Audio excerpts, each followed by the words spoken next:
Okay? So let's say I send each of you out into the field. I say, hey, there's the wildfire. Map it.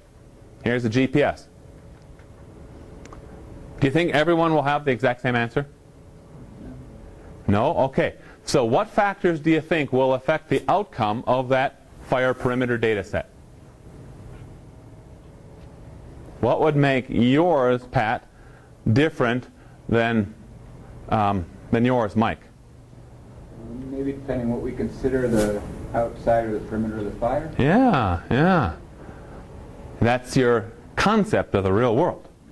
Remember that bullet way back. Okay? What else? That's a big one, really, because you're going to be looking at that and you're going to see, okay, let's say sagebrush steppe. You see that sagebrush, well, it's got green leaves on it. I don't think it burned.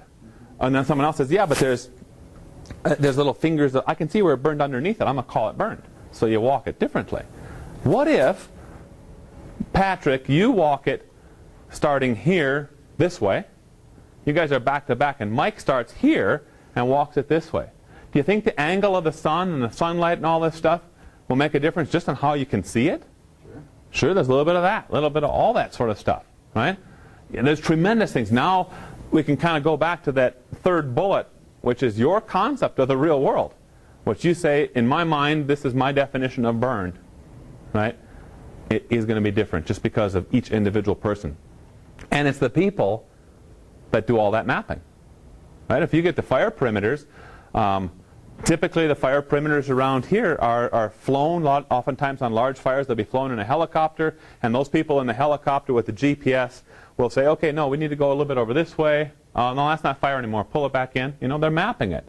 On smaller fires, yeah, they'll walk it or use an ATV, you know, that sort of thing.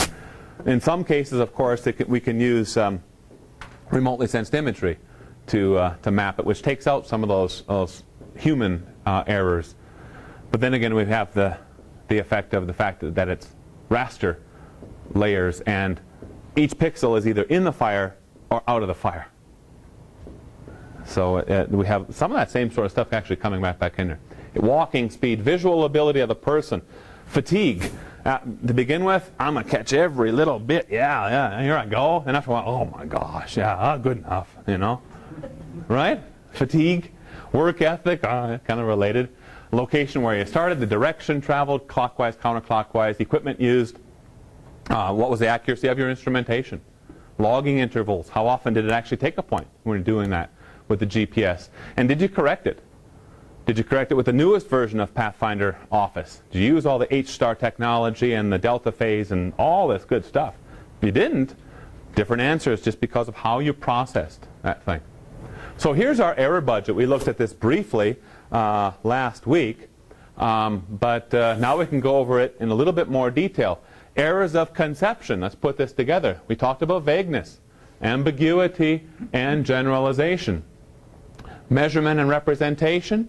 Source scale, the instrumentation that we used, positional error, resolution, analysis errors, model assumptions and bias, omission error, commission error, overall error, and then kind of combining all these things together would be our kappa statistic. Now the size of those slices of the pie are going to vary for each individual person's project. It's not always equally divided. Some people, well, I'm not using this sort of data, so okay, maybe one of these or two of these slices will be omitted completely. But you still have an error budget that needs to be considered. And that brings us into understanding error propagation and what is the effect of the sum of all errors on my final results. We do error propagation analysis to build confidence in our analysis, in the final results, the answers to the questions. First of all, we need to quantify the error budget. That's what we've been talking about. Identifying where we have errors, trying to put some numbers to them. My GPS is plus or minus this. The locational accuracy or positional accuracy of my remotely sensed imagery is plus or minus that. You're putting numbers to it, quantifying it. Then we want to talk about how we can assess error propagation. We ultimately decide upon an acceptable level of error and then determine if the results that I'm coming up with are indeed reliable. Assessing error propagation, the how, the when, and the limitations. How?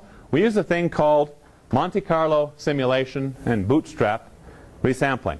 Some years ago, myself and one of my bright, shining students, Jackie Langeal, worked on big bootstrap resampling projects just to address classification errors and ways to really understand classification error and build confidence intervals around that. That was published in GI Science and Remote Sensing, shortly after we finished that. What Jackie did, she became the queen of writing Idrisi macros, and she would set up Idrisi to run hundreds of iterations of classifications, resample this, then do that, all the different routines. She would set it up and on a Friday, and she'd let her work until she came back into work on Wednesday, and it would go the whole time, chugging away. And as a result of that, she did 200 individual resamplings.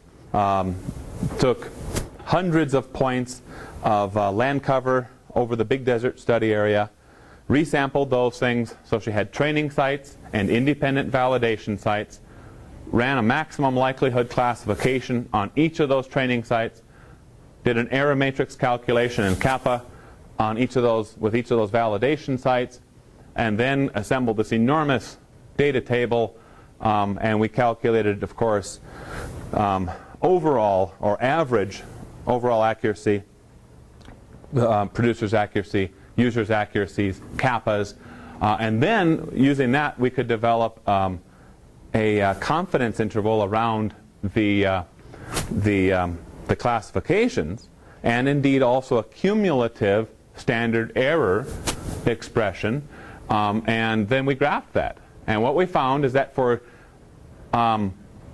each individual land cover type that we were looking at, there's 5 or 6 land cover categories, that the confidence interval varied based on the variability or homogeneity of that land cover data set, right, or that land cover category.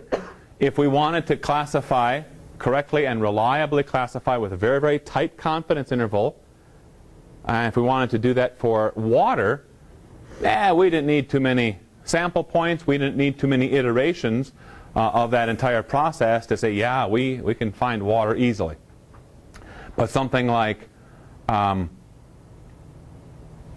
sagebrush steppe or high density sagebrush took tremendous amounts. In fact, we never even achieved a sufficient number of iterations to really tighten up our confidence interval where we hit a sill on that thing. We projected out we'd need about 600 iterations of this thing to really say, yeah, we know what our confidence interval is on correctly classifying sagebrush, high-density sagebrush, something like that.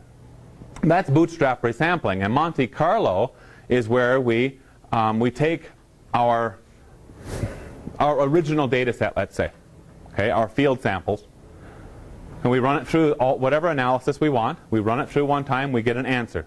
This is how accurate your model is. Then let's say, well, we know that each of our points in our sample data set can be off by, let's just say 5 meters, 10 meters. Well, what we'll do then is we will intentionally move each of our points by we can either do it systematically, 10 meters to the north, or we can randomize that it's going to move so much within 10 meters to the north, south, east, west, all the stuff like this. And we'll create another data set. You see how you would do that? Now that data set really is working within the bounds of your known or quantified error, correct? So really that new data set is equally as correct as your original data set. Its positional accuracy is within the error bound. You're just as good with that one as you would be with your original. A lot of people have problems with that. No, my original is the best one, and now you're purposely introducing error into it. No, I'm working within the error bounds that we have identified for your data set. Okay, you see that? Now we run the analysis again, run through whatever it is, and we look at the final result. We do it again, we do it again, we do it again.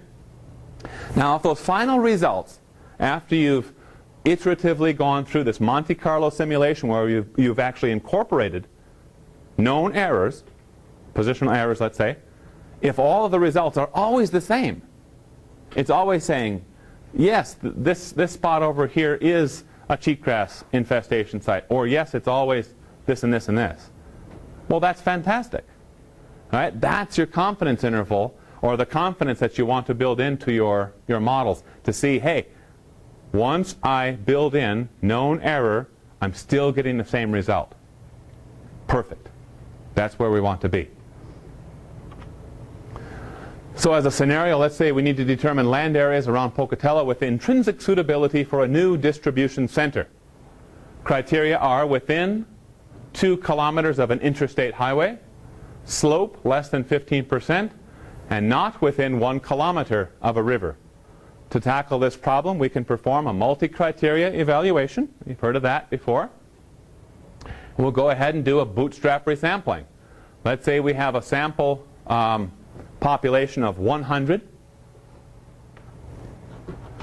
What I'm going to do is when we perform a classification or interpolation, we can validate our model by holding back or reserving some of our samples.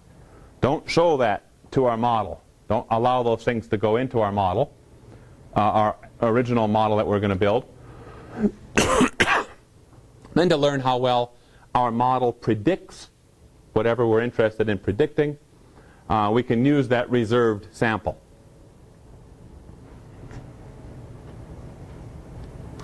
So we run the model with 50 points and validate with the other 50. That's what I was alluding to earlier with a lot of our classification talks. Or some other ratio. 50-50 without replacement,